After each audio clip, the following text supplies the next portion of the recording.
And this is just a mixtape. And during the night, over 90 million people have Googled John 3:16. It's the #1 trending thing all over. I don't think I had the reaction that a lot of people think I did, because I went from a high and a celebration and a joy to a conviction and a disappointment. Why?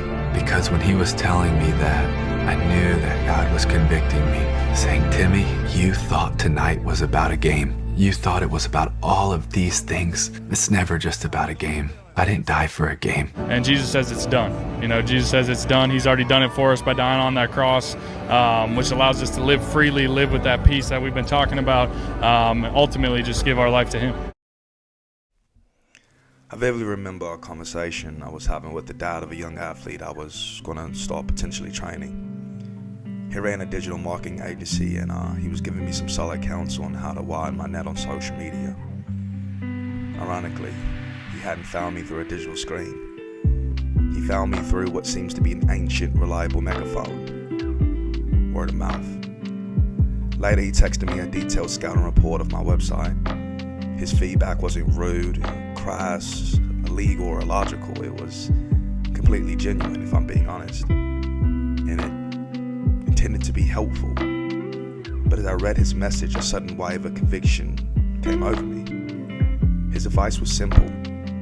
I needed to bench the ministry aspect of my coaching, drop the word faith altogether because it might scare people off or offend them. He warned me that faith is a murky, dangerous swamp to wade into. And honestly, he wasn't wrong. I've taken some hard hits proving his point.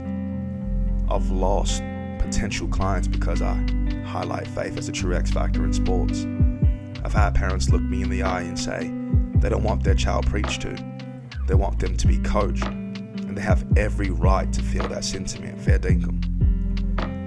It took me a while to overcome those terms with that, but once I put on a new pair of lenses and saw life clearly, I was fully prepared to lose a stadium full of clients.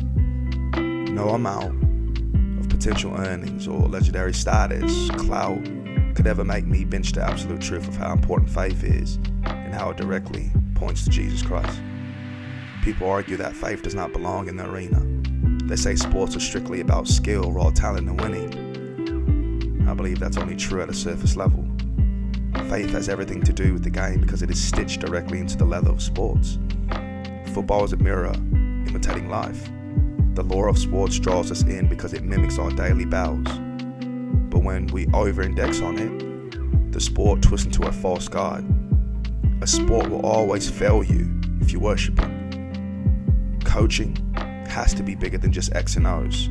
It's about teaching youth the lessons the game showcases, preparing them for life outside when the clock stops running, when the lights go off.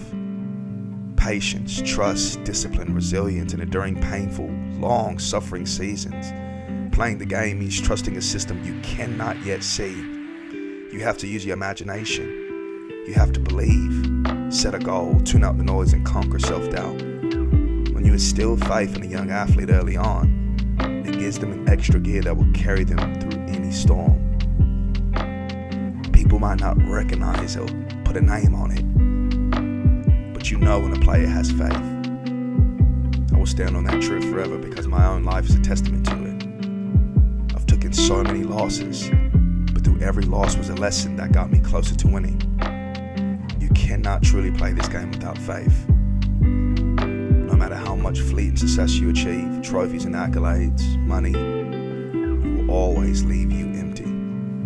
The Great Commission is the ultimate game plan that we as believers are called to execute every single day. And I will run that play into the day that I'm called home to the locker room in heaven. The losses cannot distract me from the ultimate win. So I ask, choose what you're going to serve in the long run. Wins.